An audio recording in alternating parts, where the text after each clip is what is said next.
O Livro dos Espíritos. Curso sistematizado da doutrina espírita em áudio. Seja Sociedade Espírita Joana de Ângeles, Ribeirão Preto, São Paulo. ESD da Seja. Este curso é o estudo sistematizado da doutrina espírita da Seja, ministrado pela companheira Maria José Mondim Moreira, de São Paulo, Ribeirão Preto. É um estudo das obras O Livro dos Espíritos e o Evangelho segundo o Espiritismo, através de sua narração. São aulas feitas nas quintas-feiras, na Sociedade Espírita Joana de Ângeles, ministradas por 15 anos. Sendo 32 lições do Livro dos Espíritos e 32 do Evangelho segundo o Espiritismo, intercaladas com o estudo do passe. Criação. Formação dos seres vivos. Capítulo 3. Primeira parte.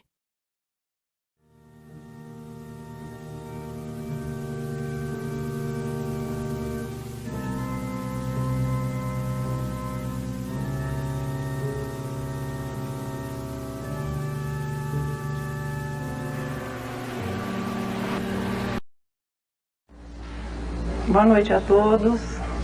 Hoje nós estamos na sequência do estudo sistematizado, vivendo a aula número 7 e continuando ainda no capítulo do Livro dos Espíritos, que trata da criação.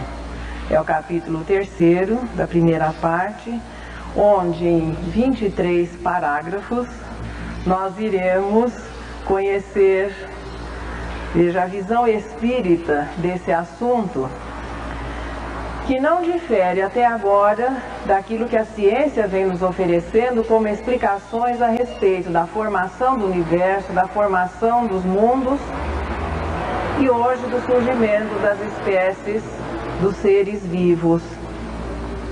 No estudo anterior nós terminávamos e encerrávamos o nosso estudo com aquela frase muito bonita de Carl Sagan, dizendo que diante da vastidão e do espaço, e aqui nós vamos parafrasear um pouquinho o grande astrônomo, diante da vastidão do espaço e da imensidão do tempo, é uma alegria mesmo nós podermos partilhar de um mesmo planeta, numa mesma época, considerando-se o que hoje nós já sabemos um pouco do que é o universo, é realmente uma probabilidade muito remota que se possa marcar um encontro dentro desse nível dessa realidade.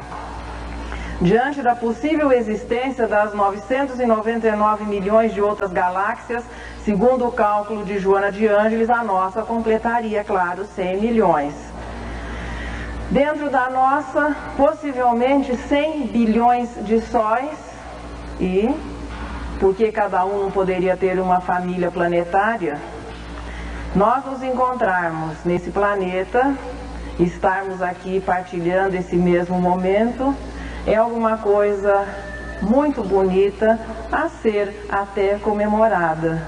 Nós poderíamos atingir a pureza de espírito, cada um de nós poderia ter desenvolvido, veja, realizado o seu desenvolvimento moral em galáxias diferentes, nunca termos nos encontrado, mas por um, vamos dizer assim, acaso favorável do destino, nós estamos reunidos aqui. Nesse momento, nesse dia de 21 de agosto de 1997, possivelmente para alguns, tomando conhecimento dessa informação, acredito que a maioria de nós, revendo as lições anteriores. A humanidade do planeta Terra, hoje mais ou menos 6 bilhões de encarnados, que somados aos possíveis 19 bilhões de desencarnados, segundo os cálculos do Espírito Camilo, que é o orientador do Raul Teixeira no livro Correnteza de Luz, essa humanidade de possivelmente 25 bilhões de almas matriculadas aqui na escola Planeta Terra. Muitas vezes as pessoas se referem ao planeta Terra como um vale de lágrimas, um hospital ou coisas semelhantes. A Terra não é um vale de lágrimas, não é um hospital, a Terra é uma escola. O hospital é um dos departamentos dessa escola. A reencarnação existe, o universo material existe para que o espírito, através desse processo, possa atingir a perfeição relativa que lhe é concedida. Por isso, os planetas são escolas que formam a grande universidade que é o universo, e nós estamos aqui matriculados na nossa escolinha, da qual, a olho nu, segundo algumas informações, se podem ver 5.000 estrelas. Contaram? Alguém conferiu? Nossa, já faz uma porção de anos que alguém precisa contar para ver se são realmente 5.000 estrelas que podem ser vistas a olho nu, e naturalmente com auxílio de aparelhos, esse número vai se tornando cada vez maior. Os Espíritos nos informam que Deus renova os mundos como renova os seres vivos. A transformação, portanto, da matéria é algo já perfeitamente compreensível, e que no universo nós vamos tendo sempre uma sequência de renovação dos corpos que o constituem. As estrelas, iniciando de início estrelas jovens, aquelas azuis potentes, depois a maturidade uma amarela, como é o nosso Sol, e mais tarde, num processo já revertendo esse processo, os planetas, as estrelas e as galáxias passando por um processo de transformação, e mais tarde a vida se reiniciando. Mas seguindo o nosso curso normal aqui, que nos diz respeito ao nosso planetinha Terra, os elementos que o constituiriam e que haviam se desprendido da estrela-mãe vão se organizando, estruturando-se em primeiro lugar o reino mineral. E aquela massa anteriormente informe vai assumindo a forma esférica, definindo-se o núcleo do jovem planeta, que faz parte de uma família de 9 outros conhecidos. De repente alguém descobre que existe mais um planetinha aqui compondo a nossa família solar. Espaço tem. Por enquanto nós conhecemos 9. Mas definindo-se o núcleo do planeta, a crosta superior vai passando por um processo de solidificação decorrente dos próprios movimentos, a sua órbita ao redor da estrela, o movimento de rotação, o atrito com o espaço exterior, e por milênios incontáveis esse processo vai sendo continuado. E dessas transformações sequentes da acomodação, os elementos minerais, que são a base, veja, é o reino mineral a base de todas as construções seguintes, do reino vegetal e do reino animal, que culminaria na espécie humana. A atmosfera, em determinado momento desse processo evolutivo, foi delimitada. Emmanuel anota em A Caminho da Luz que em alguns instantes houve a interferência direta de Jesus como sendo o espírito responsável pelo nosso planeta. Às vezes nós imaginamos que Jesus tenha sido, naquela encarnação aqui terrestre, apenas o modelo de um espírito bom que nós conhecemos na identidade de um homem bom. Mas os espíritos puros não são apenas amor, não são apenas bondade, são também altamente inteligentes. A pureza de espírito é caracterizada por um domínio completo em conhecimento e experiência com tudo aquilo que a matéria possa oferecer. Portanto, Jesus não desconhece, dentro daquilo que é permitido ao espírito purificado, nenhum dos segredos da matéria que compõe o universo no seu aspecto material. Voltando um pouquinho, nós temos no universo 2 elementos constituintes. A gente lembra sempre que isso costuma cair no vestibular. 2 elementos constituintes, o espírito e a matéria, e 2 princípios, e 3 princípios: Deus, a causa, e a matéria e o espírito, os elementos que formam o universo, que segundo a ciência é tudo que existiu, tudo que existe, tudo que vai existir. Mas a ciência apenas considera essa definição no aspecto material. Essa definição, à luz da doutrina espírita, aplica-se apenas ao universo material, mas os espíritos consideram o universo no seu aspecto espiritual. Mas com relação aqui ao nosso planeta Terra, portanto, não é milagre nem sobrenatural a interferência direta dos espíritos purificados na organização da matéria.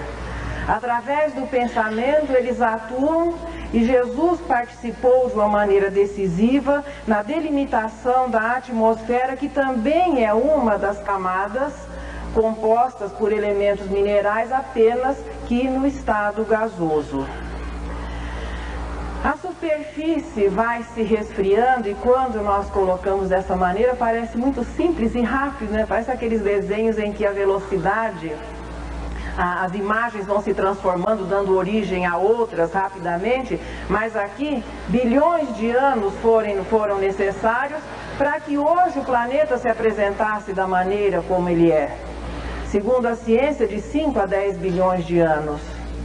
Mas no decorrer dos milênios, o resfriamento da superfície vai fazendo com que ocorresse um processo natural de enrugamento. Não difere muito dos seres humanos no decorrer dos anos, como é que a gente podia dizer assim, aquele estado de uva passa. É o que ocorreu com o nosso planeta Terra. Então a crosta antes pastosa e maleável, nessa crosta maleável, as elevações e as depressões consequentes de efeitos exteriores e também consequente da pressão interna, dando origem às elevações e às depressões, que mais tarde armazenariam as águas oriundas das chuvas torrenciais. Não é nada daquilo que essas chuvas ancestrais, essas chuvas dos tempos primitivos, não tem nada a ver com aquilo que nós conhecemos de chuva hoje. Inicialmente a água nem chegava a tocar a superfície, porque a temperatura elevadíssima fazia com que a água se evaporasse antes que ela tocasse o solo. Mas no decorrer dos milênios, água mole em pedra dura, a água acabou vencendo a parada.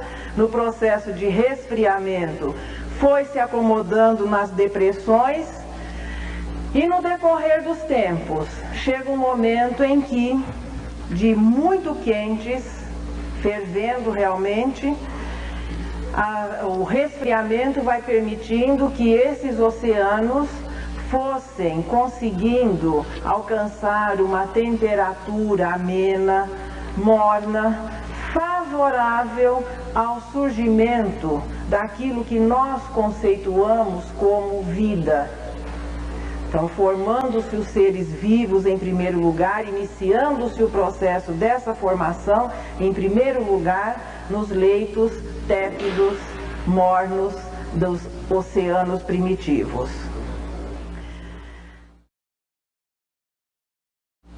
A atmosfera ainda era muito saturada de gases que se apresentavam como nuvens compactas. Portanto, os raios de sol inicialmente não chegavam à superfície do planeta.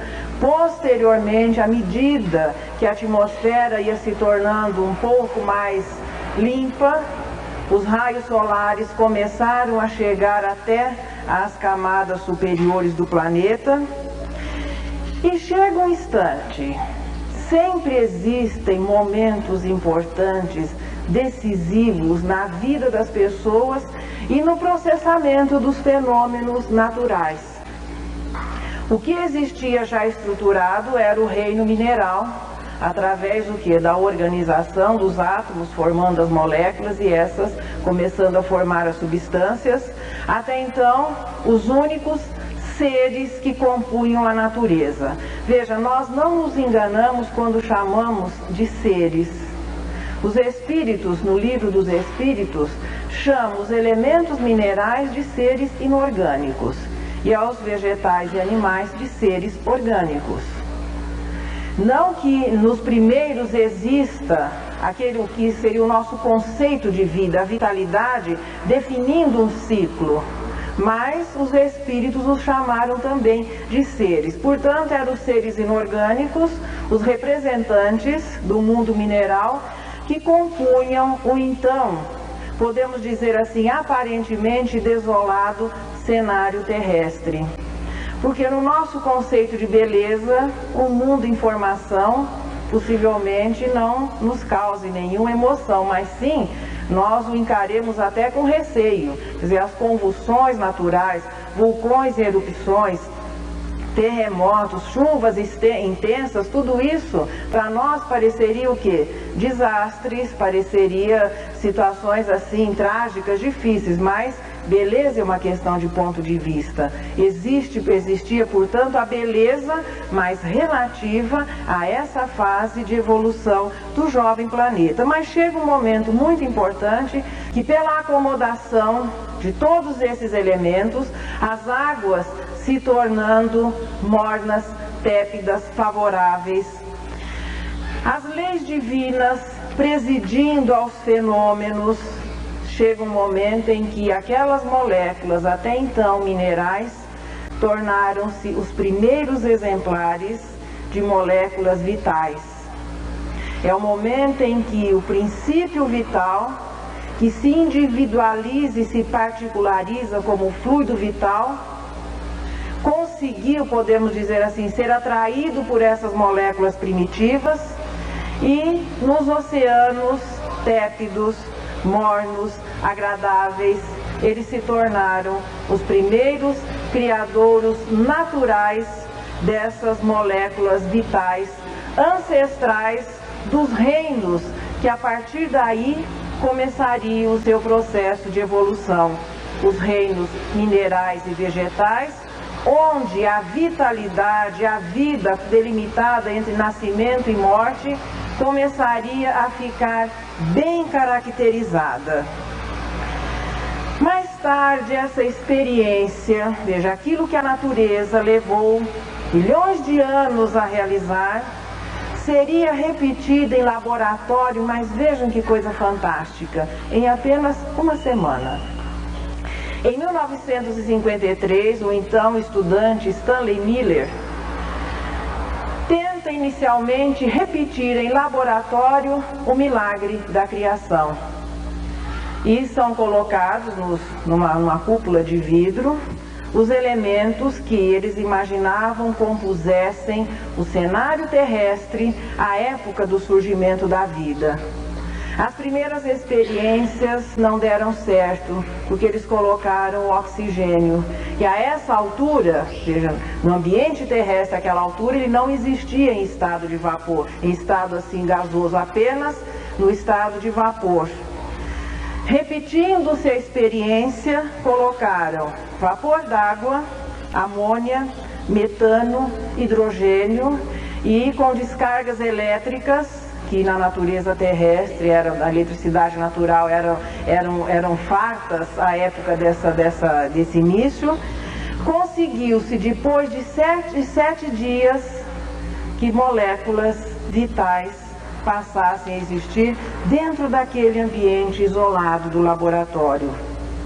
Ele reviveu em uma semana o que a natureza havia levado milhões de anos.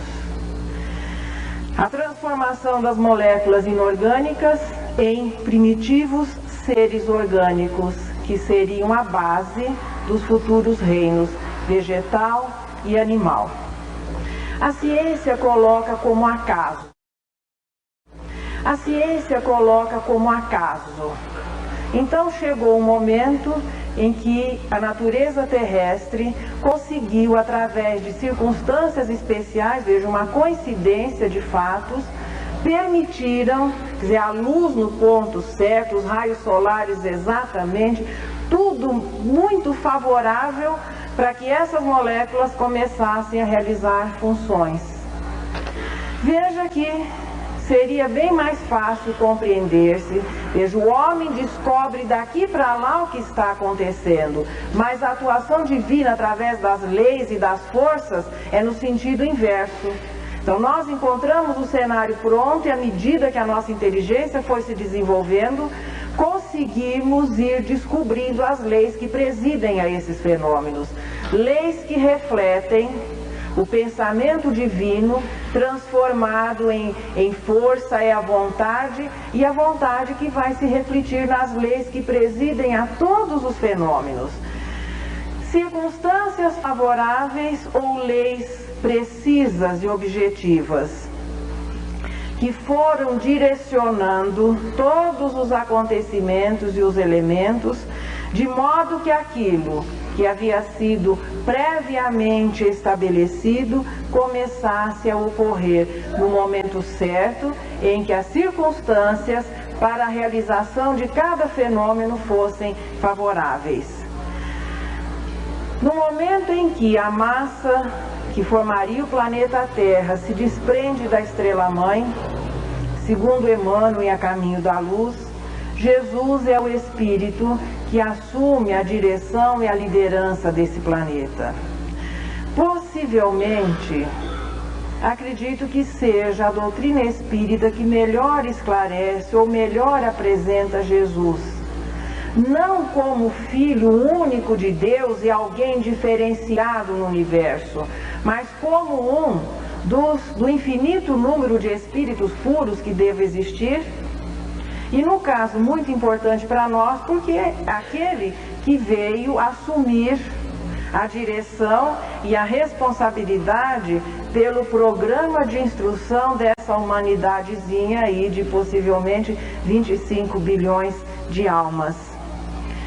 Os planos, segundo Emmanuel, de todo o processo evolutivo do planeta, das espécies, foram apresentados, foram estudados, aprovados por Jesus, e à medida que os fatos iam acontecendo, não contrariando ou de uma certa maneira derrogando leis naturais, mas ajustando-se essas leis, o processo evolutivo dessas formas, veja que já faziam parte do planejamento desde o momento em que a massa que formaria o planeta Terra se desprende da estrela-mãe. Emmanuel, em A Caminho da Luz, diz dessa maneira: as formas de todos os reinos terrestres foram estudadas e previstas. E se nós olharmos assim nas espécies anteriores ao surgimento da humana, desde o começo, sente-se que há um direcionamento para que nós, os homens, tivéssemos o nosso corpo, essa estrutura, essa máquina adequada, ajustada às necessidades do espírito, de aprendizado e de realização. As moléculas primitivas, numa sequência natural, vão se agrupando em colônias, formando as coletividades moleculares, onde a especialização de cada grupo vai sendo definida, e chega um momento em que nós tivemos o primeiro indivíduo aqui no planeta Terra. Aí alguém pode pensar, Adão. Não, uma célula. Adão, nós vamos encontrá-lo milênios depois, se é que vamos encontrá-lo. Mas uma célula já é um indivíduo. Ali já existem os componentes, existem as funções. Então nós tivemos o primeiro ser unicelular, dando continuidade a essa sequência evolutiva que mais tarde culminaria na espécie humana. Possivelmente há 2 milhões, mais ou menos há 2 milhões de anos, o jovem planeta iniciaria agora uma nova fase da sua jovem vida. Veja que quando se fala em universo, é tudo muito inflacionado, é sempre de milhões, de bilhões, não existe assim centavo, é tudo assim muito cheio de zeros. Os seres vivos são aqueles em que fica bem caracterizado um ciclo vital. Eles nascem descendendo de seres anteriores, alimentam-se, reproduzem-se e chega o momento em que morrem e vão sendo substituídos naturalmente pelos seus descendentes. Inicialmente num processo simples de reprodução assexuada através da divisão, mais tarde a natureza se utilizaria e se incorporaria a essa sequência, a reprodução sexuada, que foi favorecendo o surgimento de novas formas, transformando o cenário até então desolado em outro cheio de vitalidade e de uma diversidade de formas que cada vez mais iam sendo oferecidas novas formas, recursos, porque cada forma de cada corpinho de cada espécie oferece ao princípio inteligente um programa fixo de aprendizado. Porque a par desse desenvolvimento material, essa sequência evolutiva dos seres, nós temos, segundo a doutrina espírita, o progresso, o desenvolvimento do princípio espiritual, do espírito que um dia vai ser a alma, na fase em que nós estamos, passando a raciocinar e ser responsável pelos seus atos. Apenas que a racionalidade e a responsabilidade pelos seus atos, o livre-arbítrio, é decorrência de um processo evolutivo. Começando, claro, a vida no ambiente mais favorável, que eram os mares, o surgimento de musgos, líquens, algas, o reino vegetal e o reino animal começando o seu processo não um sequente ao outro, mas de uma certa maneira, ao lado um do outro. O reino vegetal, partindo dessa mesma origem, foi a fase daquelas samambaias gigantes, nada daquilo que nós conhecemos como samambaias hoje no aspecto tamanho, mas esses espécimes mantendo assim o seu estilo primitivo. As samambaias de hoje repetem mais ou menos o estilo das suas ancestrais. Só que samambaias descomunais não iam caber no alpendre das grutas como hoje elas enfeitam a nossa casa. Mais tarde, as plantas de caule mole, posteriormente as plantas de caule lenhoso, e o cenário terrestre cada vez ia ficando mais adequado e mais ajustado às necessidades daqueles que viriam se utilizar dele como escola abençoada que é o nosso planetinha Terra. Na sequência do reino animal, os corais, as esponjas passaram a enfeitar os oceanos, as águas vivas e as medusas, onde começam a primeira programação do tubo digestivo e estrutura-se o primeiro dos sentidos a ser desenvolvido, o tato, ainda de maneira difusa, mas começando a jornada que culminaria no corpo humano com os 5 sentidos que permitem a integração e a correspondência do espírito através do corpo com o meio que o rodeia. Nos moluscos, nesse processo, nessa sequência, a natureza manteria o tato e começaria a programação da visão e da audição. Posteriormente, a carapaça, que era o lançamento, a avant-première do esqueleto, primeiro do lado de fora. Depois Jesus olhou e falou assim, mas não vai ficar bem os nossos futuros homens com o esqueleto pendurado do lado de fora. Ia ficar uma coisa muito desagradável. Chega um momento em que o esqueleto começa a ser desenvolvido no lado interior, seguindo-se os crustáceos, os peixes. Se nós olharmos assim, olho a olho no peixinho, ele já vai levando um jeito de gente, né? A coluna cervical, os olhinhos.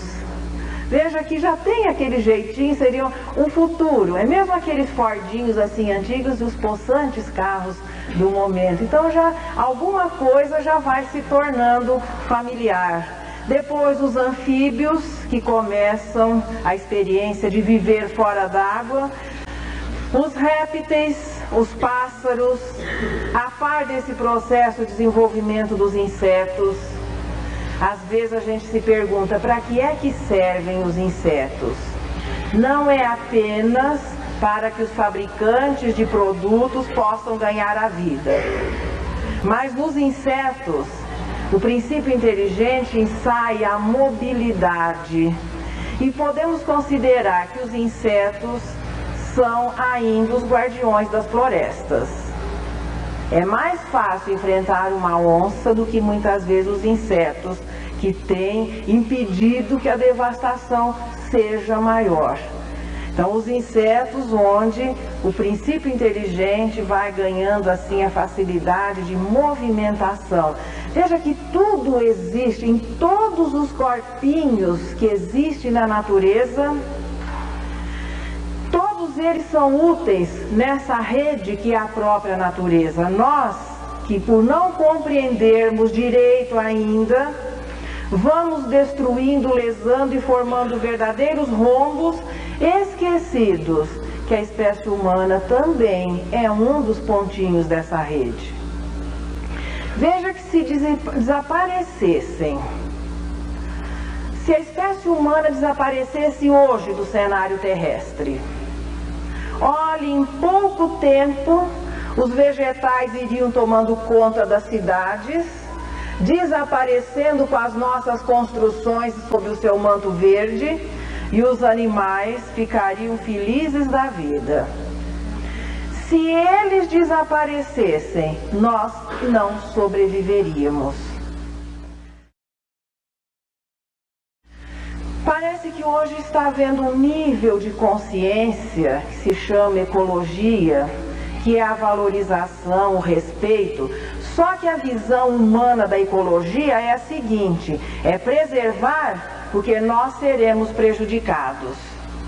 A visão espírita da ecologia é conceder ao princípio inteligente que ainda vive animando esses corpinhos, as experiências anteriores à racionalidade, com tanto direito à vida como nós temos, e que no processo civilizador possamos estabelecer um nível razoável de convivência.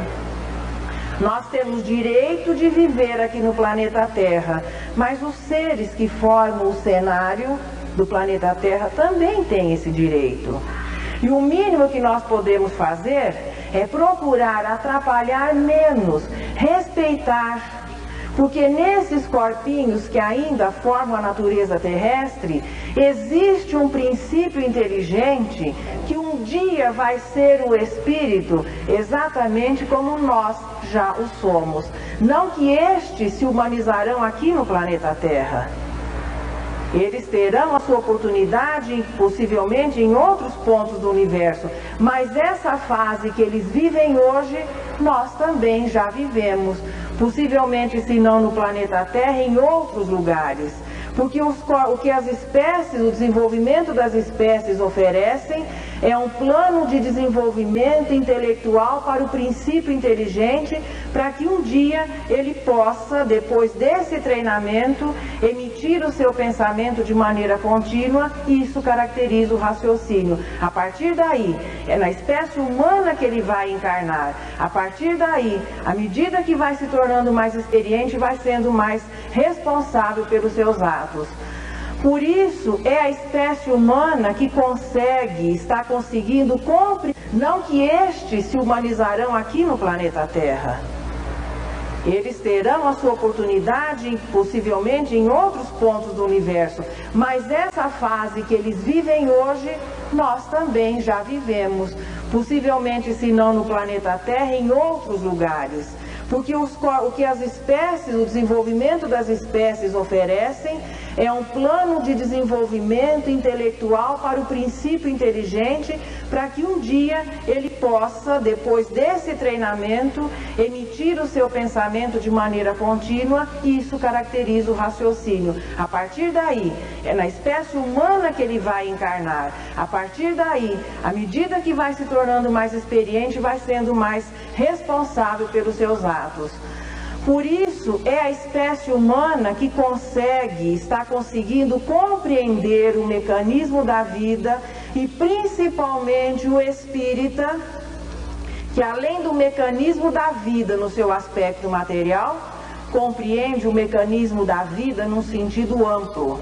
Vida, espírito e matéria. Portanto, esses seres que formam o nosso cenário terrestre estão se desenvolvendo, estão se preparando para que um dia ingressem na faixa da humanidade como nós já estamos vivendo nela. Nós, portanto, é que temos o dever de compreendê-los e cuidar para que eles possam ter o devido respeito e as oportunidades. Mas no topo da escala do reino animal, os mamíferos, de onde descenderia quem? A futura espécie humana. Existe uma frase no Livro dos Espíritos, não está colocada aqui nessa parte que trata da criação, mas é a resposta à pergunta 540. Ali é dito o seguinte: tudo se encadeia na natureza, tudo serve, desde o átomo primitivo até o arcanjo, que também começou por ser átomo. A ciência, à medida que começou a pesquisa, veja, do efeito buscando a causa, porque a realização, a obra, a criação é da causa que vai se transformar nos efeitos, e nós fazemos o movimento contrário. Nós vamos começando a descobrir os efeitos e vamos buscando a causa.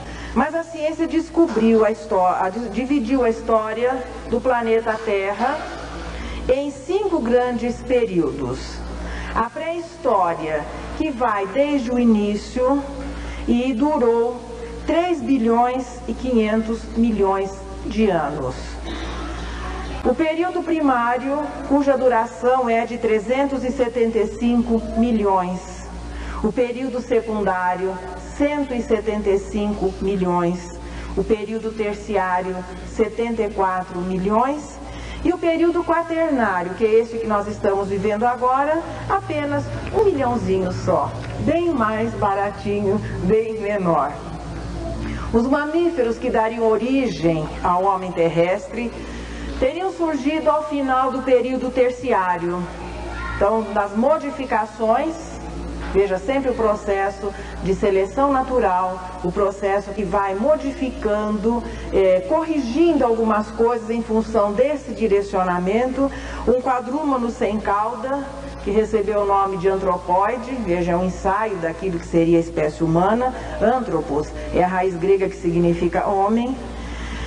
Possivelmente o primeiro espécime da base da nossa espécie humana, o australopiteco, que teria vivido há mais ou menos 1 milhão de anos.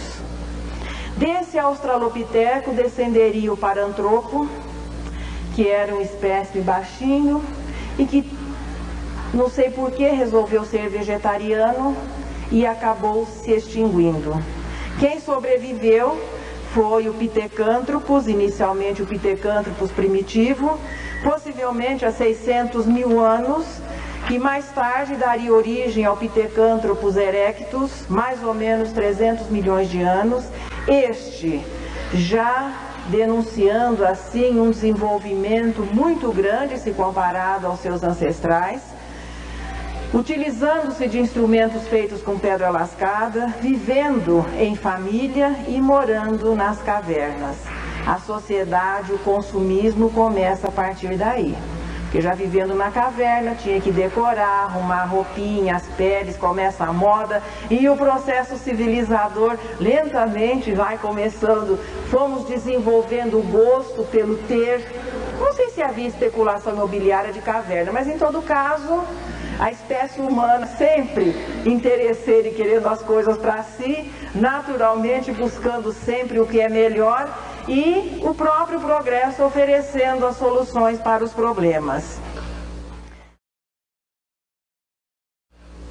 Destes descenderia o homem de Neandertal, que até então era considerado, até pouco tempo, era considerado um elo nessa sequência, hoje questionando-se.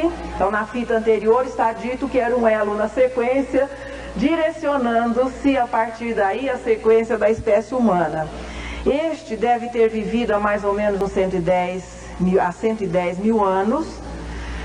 Segundo, veja algumas informações, formando assim um paralelo no processo sequente, não interferindo inclusive na própria sequência do desenvolvimento genético da espécie humana, mas ele existiu. É agora apontado como uma série extinta, que não teria contribuído com a sequência do grupo humano. Apenas que este, integrante ou não do grupo humano, contribuindo ou não com as modificações para que hoje o nosso corpo fosse dessa maneira, o que se sabe é que eles viviam em tribos, enfrentaram um dos períodos glaciais e que cultuavam os mortos, o que identifica um desenvolvimento intelectual e, digamos assim, já um desenvolvimento moral muito grande. Na sequência, vem o homem de Cro-Magnon, que alguns autores apontam como tendo vivido há 25 mil anos. Aqui fica aquela situação de, mas será que em 25 mil anos a espécie humana se desenvolveu tanto a ponto de estar assim, vivendo esse processo civilizador que nós vivemos agora?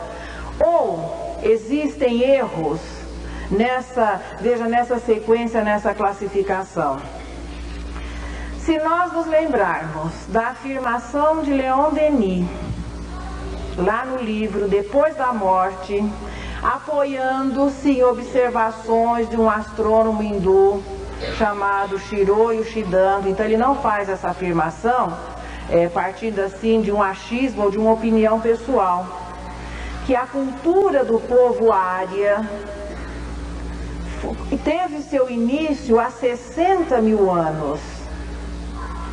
Veja, o homem de Cro-Magnon não corresponderia a esse desenvolvimento intelectual a ponto, veja, o povo ária deixou o seu conhecimento através dos livros Vedas, onde já se sabia da unidade divina, da imortalidade, da reencarnação. Então esse problema de datas é alguma coisa muito difícil com relação à ciência, com relação à história. Particularmente, eu acho que esses 25 mil anos não correspondem à realidade. Que a nossa civilização, a nossa história já evidenciando um processo civilizador bem adiantado, deve haver um recuo maior no tempo. Alguns autores apontam também a partir daqui a diversificação das raças. Também, particularmente, consideramos esse dado incorreto, mas em todo caso, alguns autores apontam que a partir daí houve a diversificação. Os negroides tendo surgido na África, o tipo mongoloide que daria origem à raça amarela na Ásia e os brancos oriundos do norte da Índia, do Planalto de Pamir. A raça negra foi a primeira a definir-se com características raciais. Então foi a primeira definição de um tipo físico padrão, mais ou menos uniforme, porque houve a diversificação. A ciência aponta como influência do clima, influência do ambiente, e de repente aquele grupo que até então havia mantido um padrão mais ou menos comum, começa a diversificar-se. A primeira a se organizar com características raciais definidas foi a negra. A raça amarela, segundo Emmanuel, foi a primeira que se organizou culturalmente, tendo recebido depois o apoio, mas começando uma cultura própria antes das demais, e a raça branca sendo a última a surgir no cenário. Onde é que fica Adão? Por enquanto ainda não o encontramos. Por que é que Deus dispôs, através das suas leis, que para que essa diversificação ocorresse? Um dia alguém diz o seguinte: pois é, foi por causa dessa diversificação que o preconceito passou a existir. Negativo. É através dessa diversificação que nós vamos conseguir sublimar a imperfeição que se manifesta no preconceito. Porque não é apenas o preconceito racial que tem criado problemas no mundo, mas o preconceito racial tem pesado muito na nossa sociedade. Veja, desde a civilização da Índia, os párias que não eram descendentes dos arianos foram discriminados. Os descendentes dos arianos organizam-se em castas e os párias eram discriminados porque não tinham ascendência do povo ariano. Por que é que Deus parece haver brincado e algumas características secundárias fizeram com que a diversificação ocorresse? Não é isso que dá margem ao preconceito, é através dessas diferenças que nós vamos aprender a igualdade. Porque não importa o revestimento exterior do espírito, se branco, negro, amarelo, ou até alguns autores que consideram a possibilidade de uma outra raça, a raça vermelha, do grupo cor de cobre, que teria também florescido. Então não é o aspecto exterior do indivíduo que conta, mas o importante é o seu aspecto exterior, que é o espírito. Imagine se nós vivêssemos em um planeta em um padrão único na espécie, seria muito mais difícil aprendermos a liçãozinha da igualdade. Inclusive as oportunidades de reencarnar em grupos diferentes para se poder viver a diferença, a discriminação, ou aprender a administrar a facilidade que essas características possam eventualmente oferecer. Então, a partir de um determinado momento do processo evolutivo da espécie humana, ocorreu a diversificação, que não é a causa do preconceito, mas sim o tratamento e a cura do preconceito. E cada uma delas, tenhamos a certeza, contribuindo para que o grupo humano físico se torne mais forte, na constituição. Cada uma delas tem pontos favoráveis e pontos desfavoráveis. De início, o grupo se diversifica em leque, em 3 ou 4 raças. O que ocorre hoje é o fechamento. Então, num processo normal de miscigenação, tenhamos a certeza que no futuro nós teremos o homem terrestre saudável, exatamente por um processo evolutivo moral do espírito e por conseguir reunir em um mesmo corpo tudo aquilo que foi positivo nessas experiências milenares. Então, o homem terrestre saudável, agora não precisando da diversificação àquela altura para compreender a igualdade. Quando a espécie humana surgiu no planeta, veja, nós fomos praticamente os últimos a surgirem nesse cenário terrestre. Carl Sagan, no livro Cosmos, diz o seguinte: se nós imaginássemos esses 5 ou 10 bilhões que possa ter o nosso planeta, o nosso sistema solar, e que transformássemos todos esses milênios em um calendário único, um ano, a espécie humana teria surgido no último minuto desse calendário fantástico, no último minuto do dia 31 de dezembro. É por isso que a remontagem desse passado é muito difícil.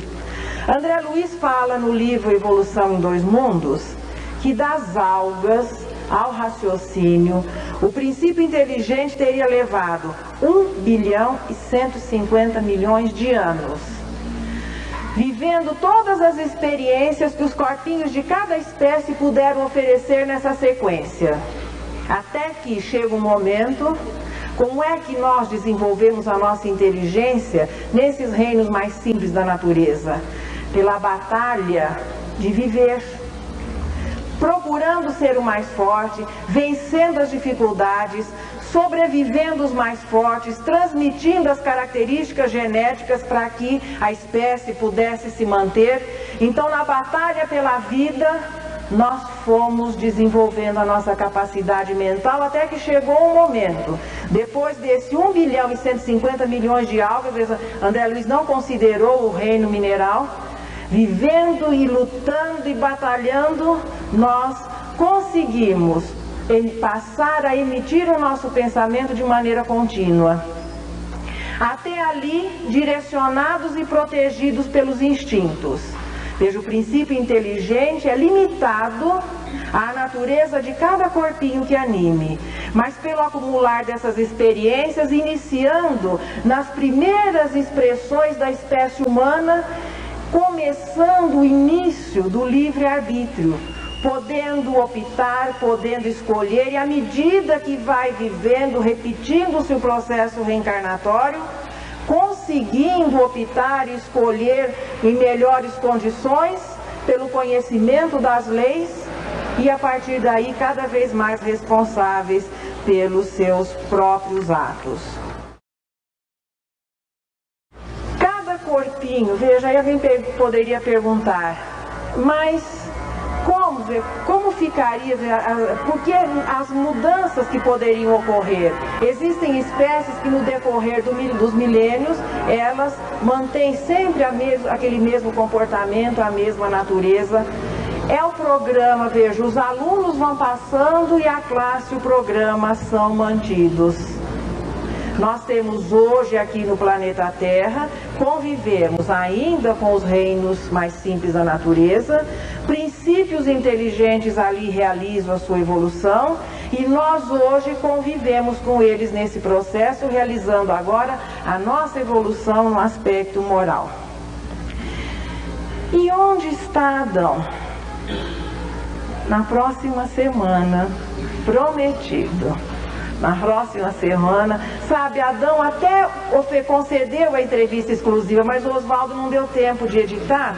Então vai ficar para a próxima semana a participação de Adão e um estudo comparativo que vocês podem encontrar na Gênese dos 7 dias da criação, que vem lá do Gênesis no Velho Testamento, e esse processo agora que nós vamos rever ajustados no simbolismo dos 7 dias da criação, o surgimento da espécie humana e Adão, que vivia no paraíso e que de repente acabou vindo viver aqui no planetinha Terra, convivendo, dando origem à espécie humana, segundo esse simbolismo.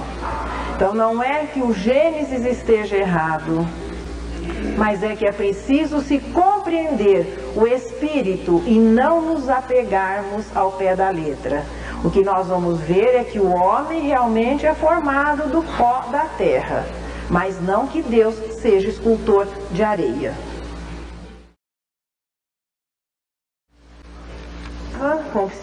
Bom, Maria Dolores, sempre deixa o seu recadinho carinhoso para todos nós.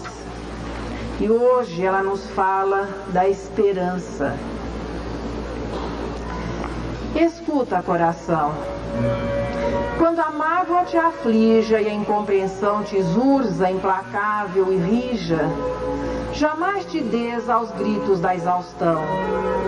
Revolta é furacão a sacudir, o campo, o ninho, a escola, o templo, a casa.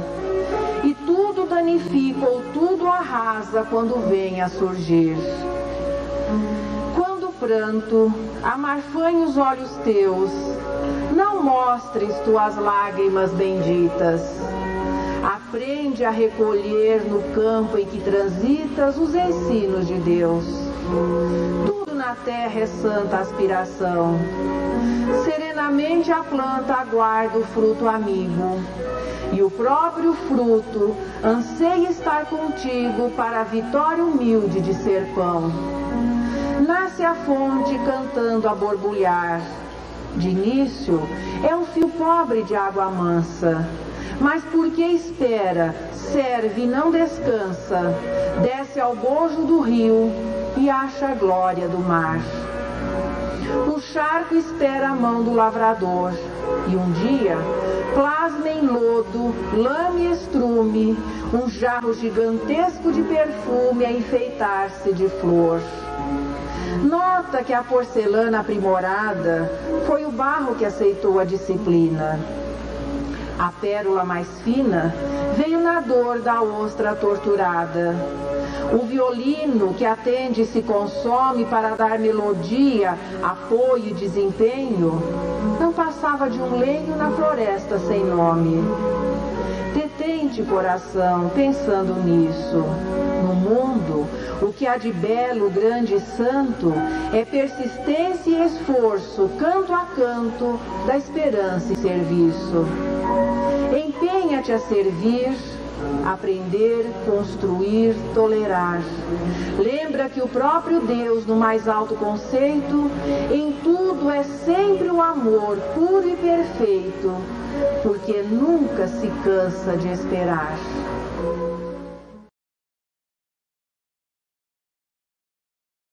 Conteúdo de qualidade, divulgando a doutrina espírita.